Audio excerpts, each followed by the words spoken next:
Let's make some fast but yummy chicken Romano. And of course, it has to have a little type of cheese, whether it's Romano or just like a mix like I'm using, a little Parmesan and Romano together. You can use any kind of white cheese, I guess, like how I love the Asiago. But it's kind of a reverse breading. Now, I've made this before, but since I was making it now, I thought I would keep it up more current. I'm using one hand, of course. I pounded out the chicken, and I'm going to show a still picture of that. I always, cut down my chicken breast, on the like this, say this was on here, and I cut it this way, and I usually get 3 pieces from that. But I also pound it down just so it's even and it will evenly cook. What I'm going to do is I'm going to use the flour first, press that in real good. Then I'm going to put it in this egg mixture. I have 3 eggs in here. I have a good shake of the cheese, the shaker cheese in there. I have a little garlic powder in here, as well as some dried parsley. You can use fresh, of course, but I'm using dry. So it's going to be like a reverse, because usually you do flour, then egg, then a breading of some sort. But we're going to do flour first in the chicken, then the egg mixture, and then we'll come over to the skillet and we will fry that. So let's get going. Alrighty. I'm using a nonstick skillet, and I've turned the heat up to about medium high or medium, just to get it going, just to get it warm. It's almost there. I like to have my pan first. Then I'm going to use a vegetable oil for this one, not an olive oil. Okay, now I'm going to put a decent amount. Usually I just go around the horn once when I'm doing this, but I'm going to kind of cover it, okay? And I'm going to get that nice and hot. And I'm going to push my chicken. I try and use one hand with yucky chicken, touching the chicken, and then using the other hand to stay kind of clean and dry. Okay, so I'm going to push that in all over. My skillet's getting hot. Now you give it a shake. Okay, a little bit more on this side. I'm a one-handed wonder here, trying to do everything with one hand just to show you. I don't have 2 cameras, guys. I just have the one, and hopefully you'll, give me some grace for that. Okay, let's see if our pan is hot. Now what I could do is put a drop of water in there, but that's a little dangerous sometimes. Sometimes I just put a little bit of the protein in to see if it starts to sizzle. It needs a teeny bit more, so what I'll do in the meantime while we're waiting, I'm going to make sure this is mixed up really well. Again, I'd have this ahead of time. These cook really fast. They're really delicious. You can finish with some more cheese of your choice at the table, of course. Okay, let's check it again. Doesn't take too long sometimes. I'm going to go a teeny bit more and get that hot. Okay, I'm going to go in here. The flour will protect and keep it tender, and yet it'll have the egg mixture cling. I'm going to see again, test it. That looks pretty good. We'll get it in there because we have a couple to do, okay? Can you see that dripping off a little bit? And always lay the protein away from you. If you do it this way, the grease can splat towards you, so we're going to do it away. Let's make nice big pieces. Do you hear that? I don't want to move it around. I want it to sit in there, okay? Now I'm going to get another piece in the flour, probably out of camera shot, maybe in camera shot. Okay, just get it in there. Dust it off like so. Pretty good. Into our egg mixture. Okay, have that touch. There we go. Let the excess drip a teeny bit off, okay? And then I'm going to go this way. And how about one more small piece can fit in there? That one will do. Okay.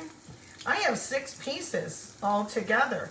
Now that's a little bit much for Thane and I, even though I always like to have a little leftover, because I enjoy a little bit of leftover chicken of any kind, even if it's Romano or breaded chicken or whatever, even chicken parm on my salad. I'll just throw it in there and it makes it a little more hearty, along with just my salad for lunch the next day.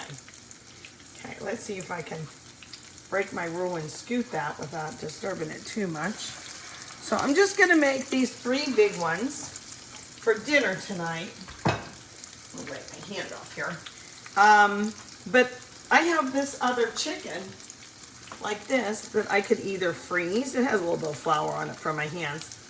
Or I might make homemade chicken nuggets with this. There's 2 ways to do it while we're cooking our chicken. See, it's starting to get a coloration of white around the edges. That's what you want to look for, it coming up and around, because it'll dictate when you should flip it. But back to this. I could cut these in chunks and do the flour, egg wash, and bread them, and then fry them. But what I'm going to do in my next video, I think, maybe, is pulverize these, add a little spices, and make true chicken nuggets. And we'll do that. Now I'm going to grab my spatula. Only takes a couple of minutes here. I'm going to separate these guys. They want to stay together. There we go. Get over there. Again, this is like got a little more oil than I usually use. But with the Romano, this is what I want to do. Okay, get it going. And it's pretty high heat.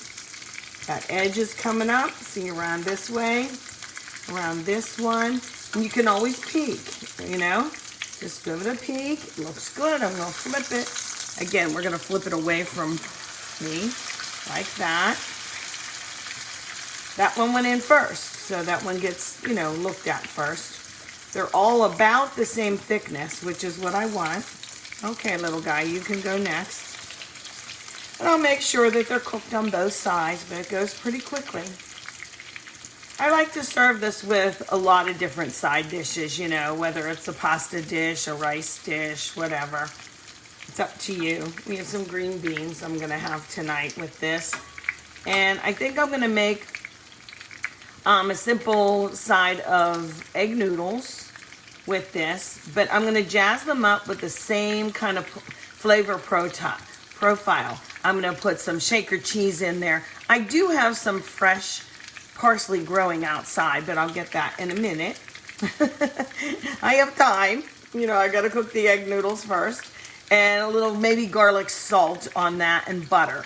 So egg noodles with cheese and butter and a little garlic salt and some fresh parsley will make a nice side dish for this, you know. It's kind of a lighter meal. You know, I make this dish with pork cutlets too sometimes. You know how they sell the thin ones in the store? You get a lot of them at Aldi, I know. You know, they are really very versatile.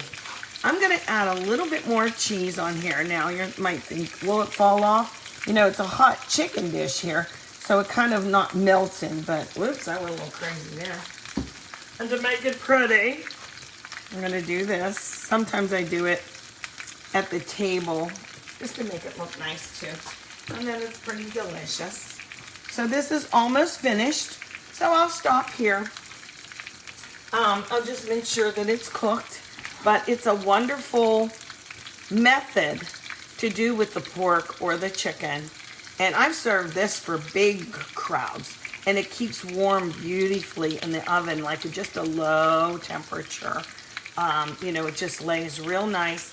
Now, do I use lemon in this? If I have fresh lemon, yeah, I do. I put it right in the egg mixture. You can grate it with a microplane or squeeze a little lemon in, or even use Young Living essential oil. Only that one, okay, because that's the one I recommend. I don't recommend any other essential oil, guys. None. I won't. This is almost finished, I can tell. But lemon really gives it that flavor. So what I might do is give myself make a little bit of a sauce, a pan sauce, and then drizzle it over the Romano. But I do like the lemon in this. We don't want to forget that, okay? All right, camera off, and I'll show you finished dish at dinner. It smells good, too. I had it warming, my chicken, keeping warm, just on 200 degrees. I do that in an oven safe dish. So let me show you. There it is. Isn't it pretty?